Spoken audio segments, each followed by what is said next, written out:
Bonjour Alexis Gemini. Bonjour. Est-ce qu'on peut évoquer avec vous cette marche arrière qui a dû être faite au niveau de l'IPO? Bien sûr. Est-ce qu'on peut en parler quelques semaines donc, après avoir fait marche arrière sur votre entrée en bourse? Oui. Quelles sont les conclusions que vous en tirez? Est-ce que ça veut dire que vous n'étiez pas prêt et que vous reportez à des jours meilleurs? Alors, en ce qui concerne l'IPO de Deezer, nous étions prêts, mais ce qu'on a pu constater, c'est que les marchés n'étaient pas encore prêts.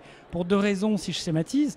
D'abord, parce que l'environnement économique en ce moment est relativement instable et qu'il y a des mouvements en bourse qui font que les introductions par nature sont un peu périlleuses. Et par ailleurs, on a constaté à travers le roadshow que nous avons mené pendant plusieurs semaines, c'est que le marché du streaming est encore méconnu des investisseurs. Il n'y a qu'une entreprise référente dans le domaine qui s'appelle Pandora aux États-Unis, mais qui a un business model totalement différent d'une autre, à tel point que donc les investisseurs nous comparaient à Netflix. Certes, nous avons des business models proches, mais Deezer, en tant que tel, ainsi que Spotify, ne sont pas encore aujourd'hui vraiment compris des investisseurs. Quand on a fini par sentir ça, mais il fallait aller faire le travail de présentation de l'entreprise, on a préféré reculer plutôt que de se retrouver avec moins d'argent que prévu et surtout avec un marché qui manifestement n'était pas encore mature. On a beaucoup entendu que c'était surtout la concurrence qui avait fait peur à vos premiers investisseurs pour monter ce dossier. Qu'est-ce que vous répondez face à cette concurrence du Spotify qui a acquis des clients beaucoup plus rapidement et beaucoup plus à l'étranger? Apple, évidemment, l'argument de la concurrence, vous l'avez reçu comment? La concurrence est une excellente chose. S'il n'y a pas de concurrence, on n'avance pas. En l'occurrence, on a une concurrence historique avec Spotify. Deezer et Spotify ont été créés quasiment le même mois, en avril 2007, par deux personnes qui s'appellent Daniel toutes les deux. Et donc nous vivons, entre Daniel Marelli chez Deezer et Daniel Ek chez Spotify, une concurrence saine depuis maintenant près de 8 ans. C'est vrai que l'arrivée d'Apple au mois de juillet a amené une concurrence supplémentaire. C'est extrêmement sain. Que les investisseurs se soient inquiétés, c'est tout à fait normal. Pour nous, c'est une très bonne nouvelle. Pourquoi? Parce que nous sommes vraiment au balbutiement du streaming aujourd'hui, dans le monde entier. Et donc, plus il y a d'acteurs importants, plus on va pouvoir faire une évangélisation du marché. Et comme Deezer est très bien placé sur certains grands marchés, nous avons nos arguments pour non seulement résister, mais rester leader, notamment en France, qui est notre grand marché historique. Vous avez un modèle qui repose beaucoup sur les partenariats, notamment avec Orange et d'autres opérateurs télécoms. Est-ce que c'est un modèle sain, notamment pour convaincre les investisseurs? Écoutez, effectivement, Deezer a grandi à travers des grands partenariats, dont le premier d'entre eux est notre partenariat avec Orange depuis 2010. C'est une manière finalement de s'adosser à un grand groupe industriel qui, pour une start-up, à un moment donné, est un atout majeur. Je pense que sans Orange, Deezer n'existerait sans doute pas aujourd'hui.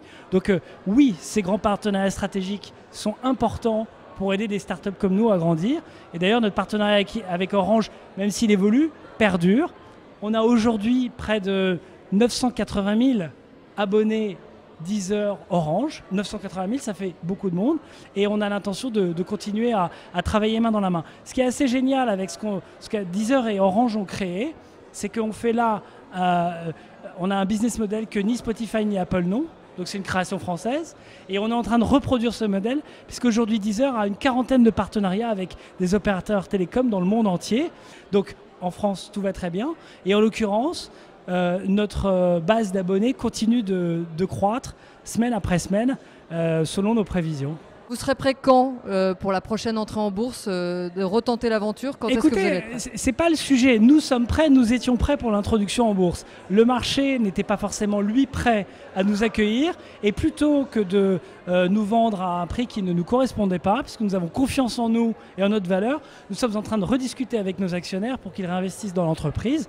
Donc nous sommes dans une nouvelle phase. Nous reviendrons peut-être à la bourse, mais j'ai envie de dire pour l'instant, nous attendons sagement et on rediscute tout en gardant la même stratégie qui est de consolider notre position en France et de croître à l'international. On peut se permettre d'attendre sur un marché qui bouge aussi vite que le streaming? Mais nous n'attendons pas, puisque je vous l'expliquais, nous allons lever des fonds, mais cette fois-ci non plus à travers la bourse, qui manifestement allait être un partenaire plus complexe.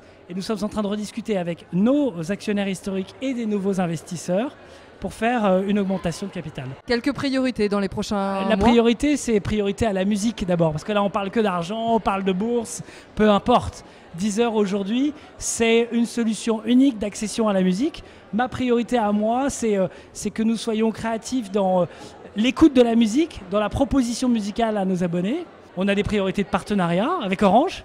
Comment on continue à travailler ensemble d'une manière proactive. Et puis on a d'autres priorités, augmenter les recettes publicitaires pour gagner plus de sous. Vous savez, Deezer aujourd'hui, c'est une entreprise qui marche très bien et qui perd aussi beaucoup d'argent. Et il ne faut pas croire que le streaming, la musique, c'est tout d'un coup la panacée. C'est un long chemin. Deezer a commencé dans une cuisine il y a 7 ans. Je pense que c'est un très bel exemple de ce que c'est que l'entrepreneuriat à la française. Ils étaient 1, puis 2 au départ. On est 300 aujourd'hui et on est encore en vie. C'est déjà pas mal. Merci beaucoup Alexis Gemini. Merci à vous.